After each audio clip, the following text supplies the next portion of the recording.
Hi, this is Siofra's Magic Alcove, and I'm Siofra Bradigan. So, everybody wants me to do a video about books. So, I'm going to try and do a video about books because at this point, I've looked at and read so many books, I don't remember half the books I've looked at and read.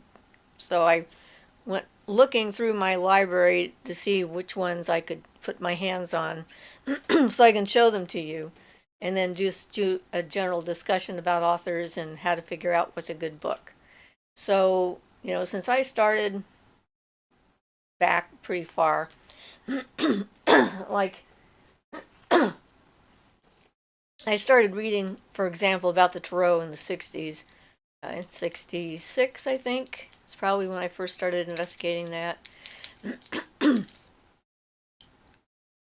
I started off with the Rider-Waite deck and read the book that came with it as just a basic primer kind of a thing. And I read a bunch of books about Edgar Cayce and what he did, and he's sort of an interesting character, being the most famous psychic in the United States, uh, and still what he was able to do when he was in a self-induced hypnotic trance state, and the medical advice he gave to people, and all the other stuff that came through him is pretty remarkable.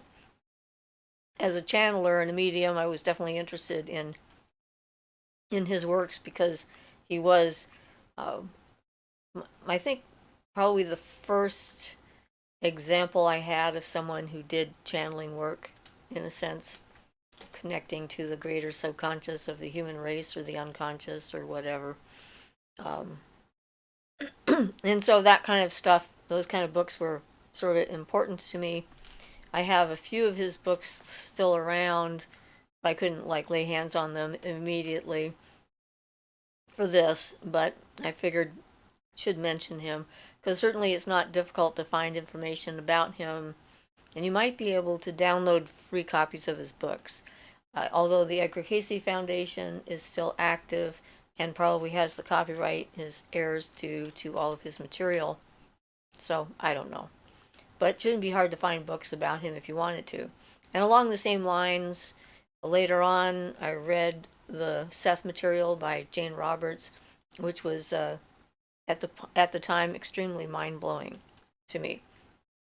The idea of it really did a good idea, a good way of describing the simultaneous relationships between what we think of as past, present, and future lives, and uh, and the oversoul being able to see all of the things that are happening at the same time, even though the other parts of the spirit experience things one moment at a time. So it was a very good kind of opening up for me. Um, Around the same time, I also started reading a lot of Rudolf Steiner and his books. And one of the books that he wrote, which was on the spiritual development of human souls and the different stages of human evolution, spiritually speaking, was pretty remarkable for me when I found it, because that was the first book I read that matched my memory of how things happened. And so I found that, like, wow, I'm not the only one who thought that this took place. So that was another book that was important. And the thing is that all of these authors were, interesting and worthy of reading and so forth, but no author is 100% right on everything, I think, because we're human and we have our human failings. We also have our culture that we're born into, our assumptions that we don't even notice that we have, based on when we were born and what our culture was like around us or how we were raised and so forth. So no matter who the author is, you always have to look at their information sort of in perspective of, when it happened, and then look for the similarities between things that ring true, as you're trying to develop your own uh, relationship with the universe and how things fit together.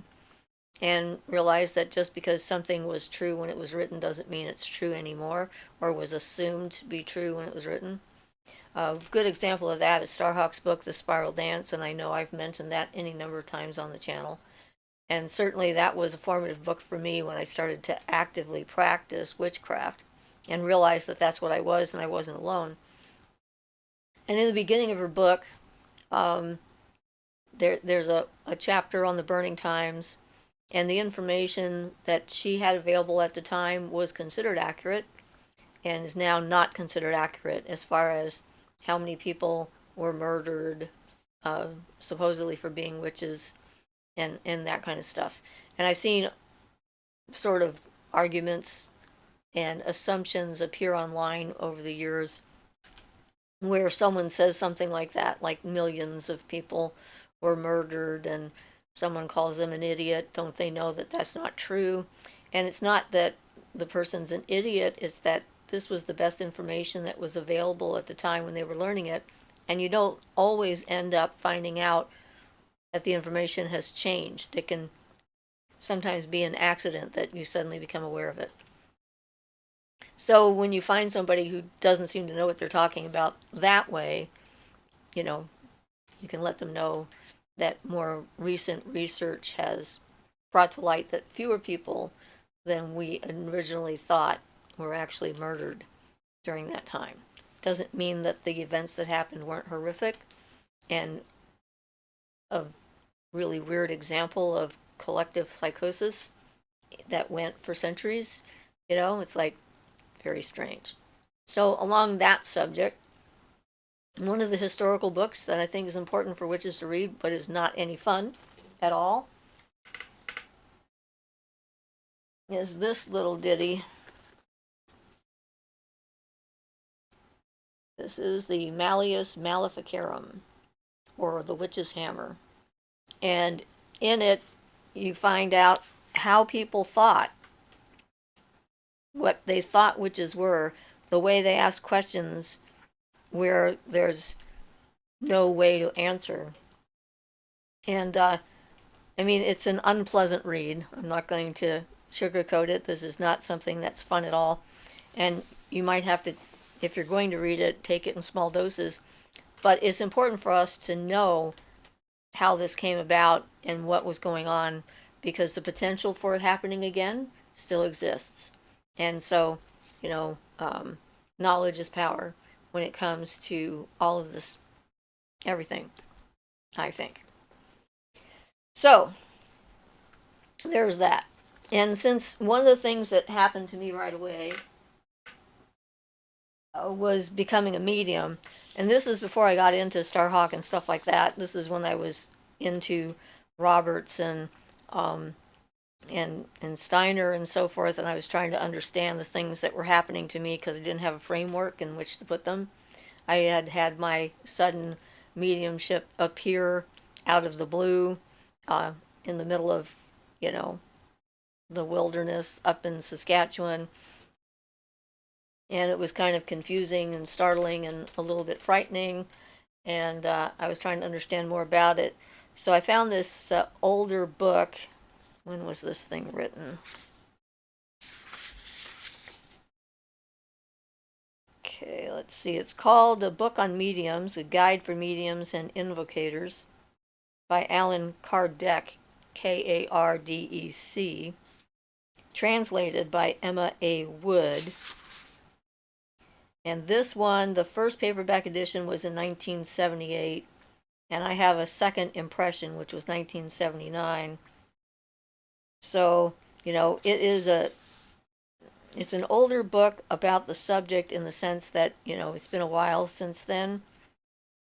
And it's written in such a way that it looks like it's a lot older, so I'm not sure if the paperback version, the hardback may have come out a lot sooner. I'm going to have to look that up and see, because if you can see the style of the, see the style of the you're not going to be able to really read that, but that's the kind of style of the table of contents. And that is kind of like an old-fashioned way of doing it, where they put in the chapter and then they put in a description and the page and so forth. But we've updated how we do that kind of thing. But I read this entire thing from front to back. It was difficult to read because it's written in kind of a old-fashioned style, sort of stilted and wordy and so forth. But it definitely was a book that was important to me. So that's the Book of Mediums by Allan Kardec. And that's, if you're one of those people that wants to find out more about one take on it, this is a book for you. Everybody's looking for something different. So one of the first books, I think, that I ever read that was actually just about witches and witchcraft and magic, there were two books. There was Diary of a Witch by Sybil Leek, which I can't find my copy of, but, that's the way things go. We have so many bookcases all over the place, and some of my books are underneath the coffee table. And right now I'm kind of jammed in next to where you could get to it, so I can't open up the cupboard. So I have books in there, I'm sure, that I'll find later. But the other book was Real Magic by Isaac Bonowitz. There we go. And I think this was like his first book, but I could be wrong about that. And let's see when this copy came out. This was first published in 1989, but I swear I read it earlier than that. I swear I was in Vancouver when that happened, so that doesn't seem quite right. So this must be just this version of it was published then. I'll have to find my older copy and see when it was, because it was in the 60s or early 70s. I'm pretty sure that I read this book. In any event, he was going to Berkeley at the time and created his own bachelor's degree program, and it was on magic and so forth. So let's see.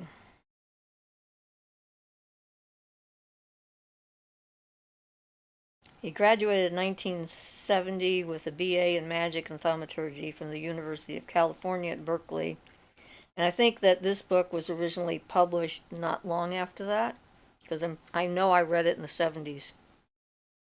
But, I mean, it has some practical things in it about spell work and how it works, some old histories. This is where I first became aware of the story of the witches in England who gathered together on the eastern coast of England to stop Hitler from invading, and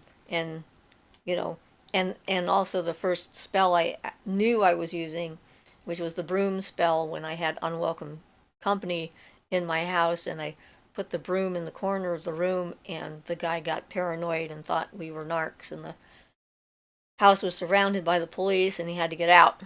And so he left probably within a few minutes of me doing that, which was quite impressive. So I was like, wow, okay.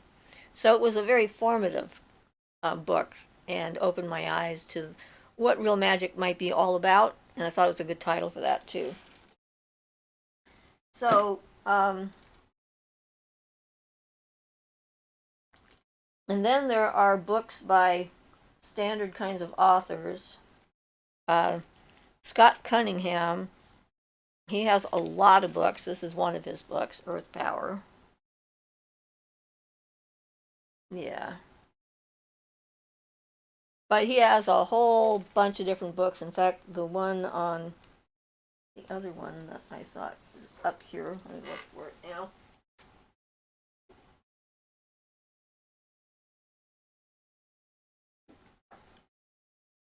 Where is the one on Bruise? I think that's one of his. Oh well, anyway. Yes, here we are. Yes, the complete book of incense, oils, and brews. Brews, Brews, is also one of Scott Cunningham's books. But there's like he has a whole bunch of different books that are out there. Um, Sometimes they give you a list of books in the beginning of it. Yeah, so some of the books that he wrote, and he did this in the 80s: Magical Herbalism, Earth Power, the one I showed you, Encyclopedia of Magical Herbs, The Magic of Incense, Oils, and Brews, which is this one, um, Encyclopedia of Crystal Gem and Metal Magic, The Truth About Witchcraft Today, Wicca, A Guide for the Solitary Practitioner, Magical Aromatherapy, The Power of Scent, and The Magic in Food are the ones that are listed in here. Plus, he had other ones that were going to be coming out. So, he's a well-known author. He is not always complete, and he's not always accurate, just like all of us. Um, some of his associations don't make sense to me. There's a number of authors like that. But it's good for research, and it's always good to have around, whether you're going to read it just for enjoyment or for information or for ideas on what you want to do and what you would find interesting to do in the craft.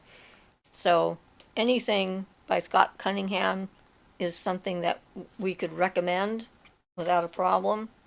So those are two of his books.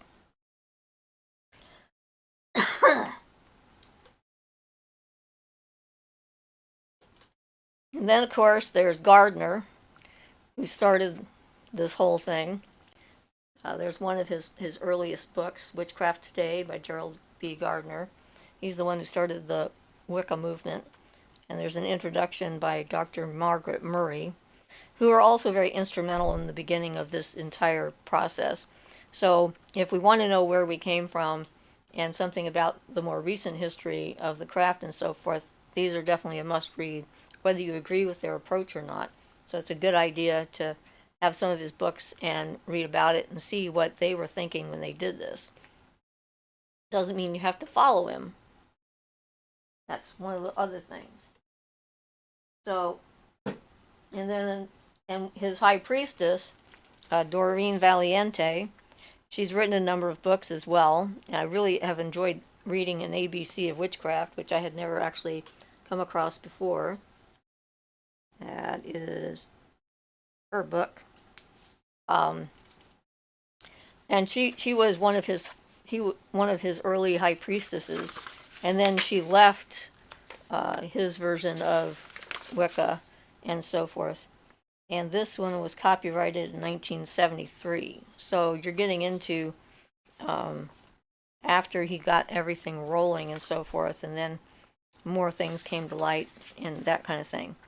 So I recommend this one because it's got some interesting information in it that is still confusing people today, like how do you know what a familiar is, can your pet be a familiar, and that kind of thing. It's just one of the things that's in this book. So I definitely recommend that this is a good book to read. And then this is another one that people consider sort of a basic primer. This is Buckland's Complete Book of Witchcraft. We call it the Big Blue Book because it's big and it's blue. And he went off of the Wicca that Gardner started and started his own version of Saxon Wicca. But there are some good ideas in here for rituals and things. We actually took some of the ideas from this book and incorporated them into our workings and kind of like that. And there are some really basic information in here that's worth knowing. And he has lists of herbs and comparisons and stuff like that, so it's good to have as a reference book, if for no other reason. And, all this other stuff. Talks about the astrology, the numbers, divination, different kinds of it. I looked into phrenology because, I'd only heard about it. So I actually went to the library and got out a book about phrenology because from what I'd heard, I thought it was a way of divining information about a person based on the bumps on their head, which is true, but not actually true. because they thought of it as a science. It wasn't a form of divination. It was an incorrect scientific theory that which parts of the brain related to what parts of your personality. And so based on their decision and their diagram of the brain, and where certain feelings were, and all this other stuff, then the lumps and bumps and grooves and crannies and things that were over that part of the brain told them things about the person's personality. It turned out that they didn't get a single one right. You would think that by chance that they would, like, vision is here, and they would get it right, but no, they got it all wrong. So it's just junk science. It's not worth investigating, in my opinion. Feel free, of course, to do it if you want to, but yeah, that was quite disappointing.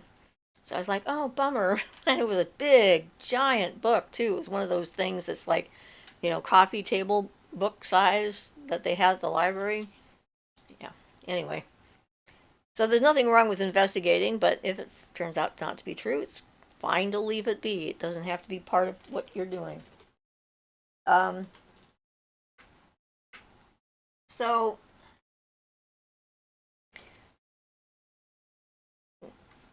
this is a book about Dion Fortune, The Life and Magic of Dion Fortune. It's called Priestess by Alan Richardson. And that's a good biography kind of thing that goes through. It's got pictures in there of people, contemporaries, and whatnot. Her relationship with the Golden Dawn, because she was part of the original Golden Dawn before it was reformed, because it collapsed because they started it on a lie. It's like, I could have predicted that. You start a secret magical order based upon a lie, and then the lie is found out, it kind of collapses in itself completely. But so, it's a good book about one of the earlier people, and and how she looked at things and that kind of stuff. Her books I highly recommend: Psychic Self-Defense and several other of her books that she has. Just because she was an accomplished magician, there's still a organization, or at least the last time I looked at it, there was a current order in England. Of course, I don't live in England, so there was no way I could, like, join or what have you. It's got an apprenticeship program and all these, tests and things. They're pretty serious about how they do that. But when I looked into it, they were still there. I just couldn't participate because I was way the heck over here. But her stuff is, for her time, definitely accurate. It's really good foundational work on the Golden Dawn and ceremonial magic and hermeticism, because she was definitely a Western hermeticist. So people who are interested in that particular path definitely should read her books. And then this book gives you an overview from someone else's perspective. She wrote a wonderful novel that I really enjoyed a lot. This is called Sea Priestess. There's a couple of novels that have been written by magical people. And this one's just got such wonderful imagery and ideas and stuff in it. In fact, I think it was in this book that I first ran into the idea of creating an astral temple. It's hard to remember sometimes where all the knowledge that I've gained comes from, because it's like I research, I read, I practice, I hear from someone else. It just slowly starts to accumulate. And so, it's not always clear to me exactly when did I learn that, or was I born knowing it, because some of the stuff I was born knowing, and that gets even more confusing. But anyway, so Dion Fortune is definitely an author. I highly recommend her stuff. She's a bit prudish. She was of an age during a time in England where prudery was sort of expected, of people. Um, and, relationship between magic and sex has always been replete with potential for,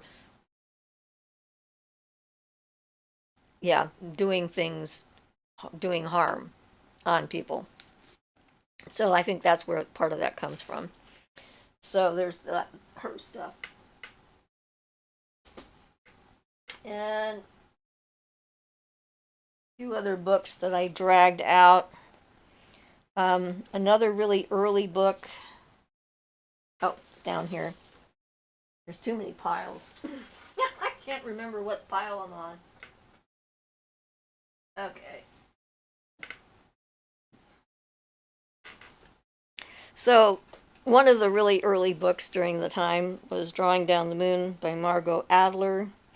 Um, and her stuff, again, is very historical and interesting and still relevant as far as organizations and how things were done. Some great pictures in here of people that were doing the craft earlier on and so forth. Um, so, yeah, this is another good book.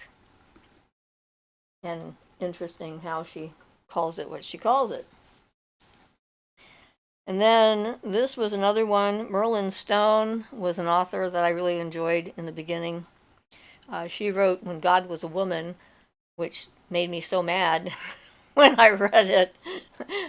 I was walking around town, wherever I was living at the time, spitting nails and fire at various things throughout the day as I learned other things about, how the oppression of women in culture throughout the world. Um, this one here, though, is Ancient Mirrors of Womanhood. And these have got poems and descriptions of different goddesses around the world.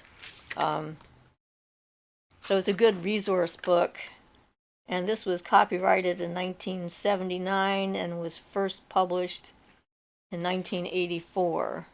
So it has goddesses from China and the Celtic deities, South America, Mexico, uh, older ones, the Semites of Canaan, Mesopotamia, and Arabia,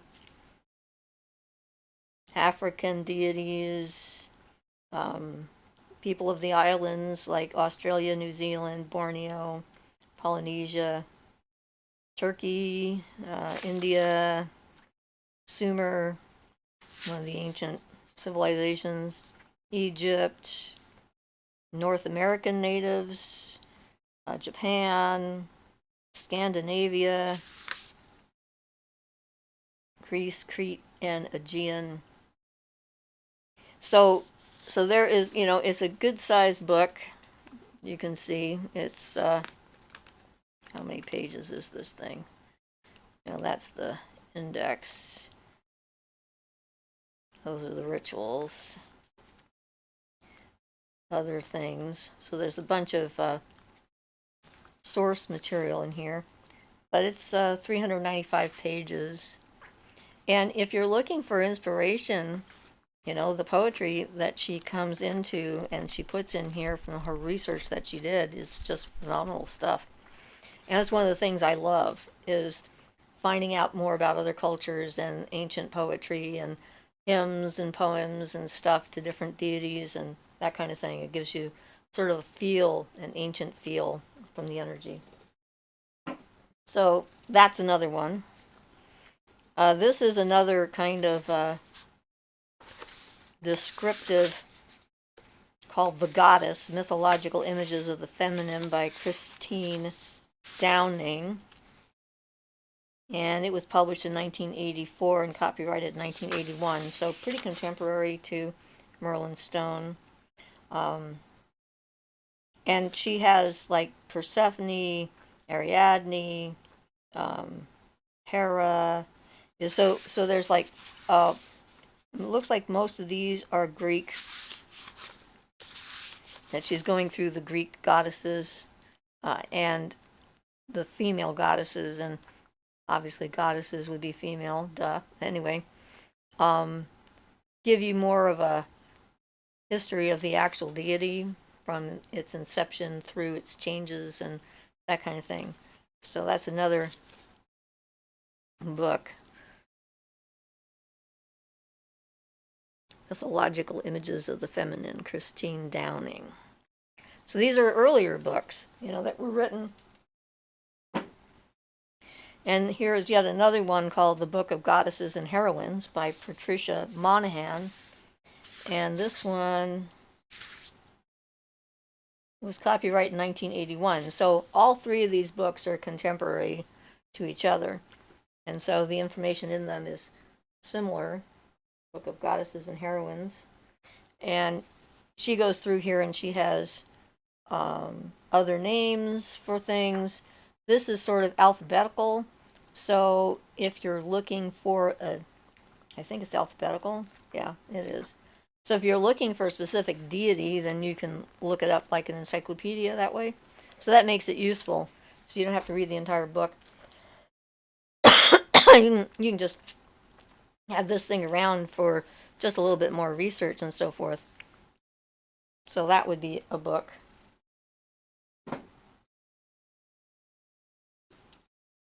And then there's this book, Return of the Goddess by Edward C. Whitmont. It's another book I read. 1987. It was copyrighted in 1982. So another contemporary of Stone and Monahan and whatnot. And so this is another kind of perception of the path of mythology and so forth that can just open your eyes. It's got some ancient pictures of ancient artifacts and things in it. The repression of the feminine. So a lot of these were probably part of a program, on women's histories or something like that too. Although that's not how I came about them. I just found them on my own.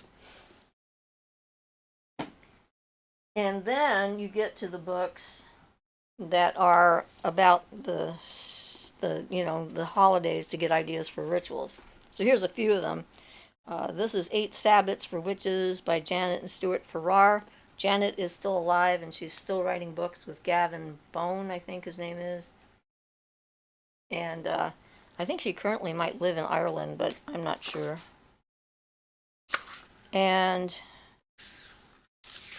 they have a bunch of different books. They've been around for a while. This one was copyrighted in 1981.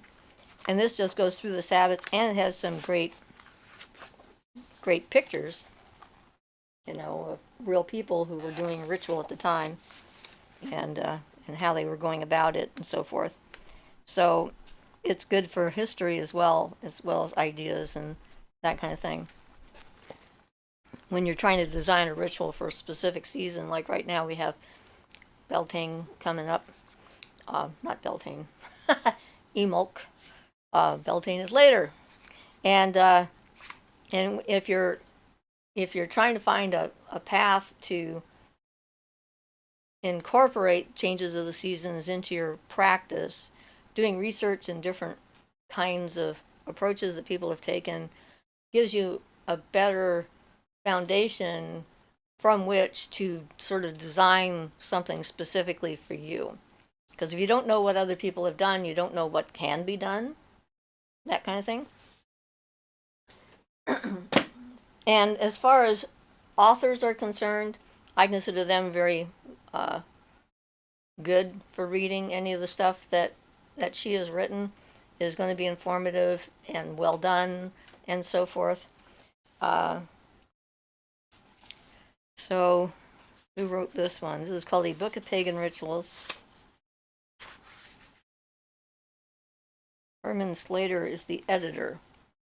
So I'm thinking that maybe this was first published in 2 volumes in 1974 and 1975, and then reprinted in 1980 and 82.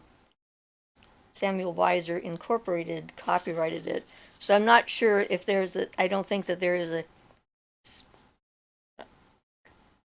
specific author for this. These are just different kinds of rituals that they came across and found and put together in a book.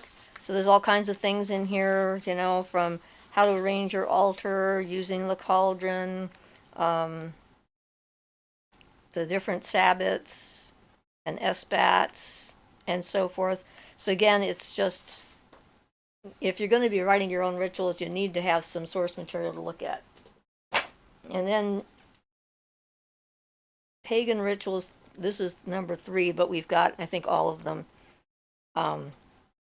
edited and introduced by Herman Slater. This is another thing on pagan rituals.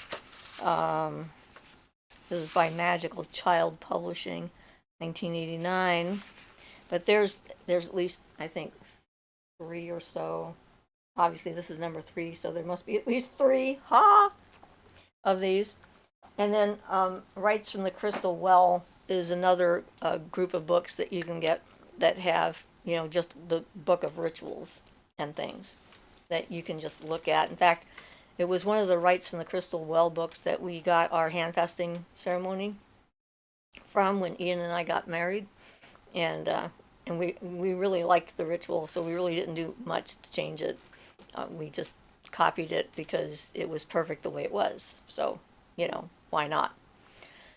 There are other authors, of course, more recent authors out there. Oh, I forgot to show you the Real World of Fairies by Dora Van Gelder. I've talked about this book.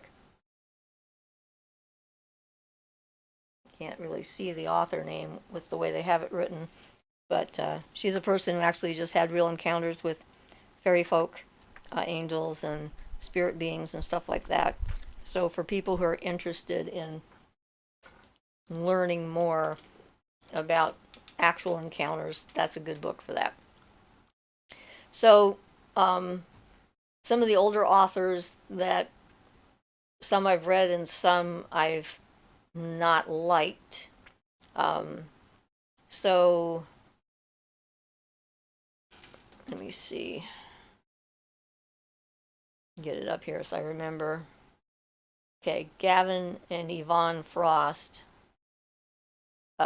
They ended up becoming extremely controversial because in one of their early books, their Witch's Bible or whatever, they describe initiating a 10-year-old child in what seems to be a somewhat sexual manner.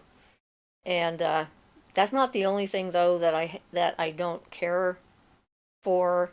Some of the books of theirs that I've read have things on doing things to people in the astral or mental realm without their permission, and it doesn't matter because, it's not real, it's not physical, and I think that is an ethical lack from there.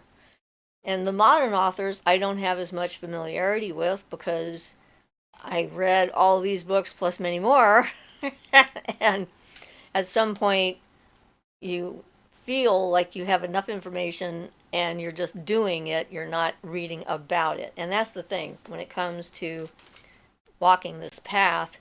There's lots of good books that you can read that can give you good ideas and so forth, but if you don't apply them and do something practical with them and try them out, or take a chance and do that ritual, build your altar or whatever it happens to be, then you're not going to get anywhere. You're just going to have a bunch of knowledge stuffed in your head, regardless of what kind of path you're walking, whether it's the hermetic, Western hermeticism and ceremonial stuff, whether it's just straight pagan, whether it's Wicca, and any of the varieties of Wicca that are out there, whether it's Native American, whatever it happens to be, none of those things you're going to get from just reading a book, because the idea is to open yourself up to the possibilities and then make that connection. So there was a series of books that I wanted to tell you guys about. There's a series of books that were based on the Mabinogion that I read, and I consider those very magical books and really give you an idea of what the Mabinogion was about without having to try and read it, which is extremely difficult. Um, and there's a series of books by Evangeline Walton. She wrote The Prince of Anwen, The Children of Lear, The Song of Rhiannon, The Virgin and the Swine, and the Mabinogion Tetralogy, which I think is all of those put together in a single book. And that kind of stuff, reading that kind of, getting into those sorts of books. There were other fiction-like books that I really gave me notions, and we've talked about them before, where even comic books, like the X-Men with all of their psychic abilities and so forth that Jane Grey had. Jane Grey is someone else. It's a different Grey. And you can get those ideas from just about anywhere, but I also ran into a series of books called Far Memory. I think it's Joan Grant who's the author for that. She only wrote a couple of those books, and they were memories of her past lives that were extremely detailed as what she remembered and so forth, which were fascinating to read. So the Far Memory books were cool. I think I still have them in my library somewhere in the back room where we have all the paperbacks and whatnot. So yeah, specific books about tarot and that kind of thing. Each deck has got a book that comes with it, and then you can look for a more complete explanation of the cards by the author. They usually do a bigger book, or you can find other books that are like that. And certainly, again, reading and then doing and then learning. Experience is the only way to incorporate these things into your daily life. So, and just sort of remember that we all come with assumptions that we don't know we have until someone points them out to us. I was on one of the groups on my page the other day, and a young woman was asking a question of everyone in the group, and she said that her mother had noticed this raven, and this raven had noticed her and had stared her in the eye, and she saw the raven twice and then found the raven dead. And she ends with, "I know that this is a bad omen, but what does it mean?" And I thought, she's already made up her mind before she asked the question of other people as to what this might mean, that this is a bad omen. So the only answer she will accept is one that includes some form of disaster. So I decided to try a different tact and say, well, it's obvious that you've already decided it must be bad, but what if the bird had decided to give its life up for your mother? And that's why it looked at her, so that the universe would know when it died that it was dying for her and to save her something from something or whatever it could be. Or, of course, it could easily be nothing at all because they're birds and things kill them, and it could be just coincidence and people are looking for connections where there aren't any, which is really common, especially in paganism and witchcraft, because connections are what we're all about. So trying to find the connections is sort of like our gig, right?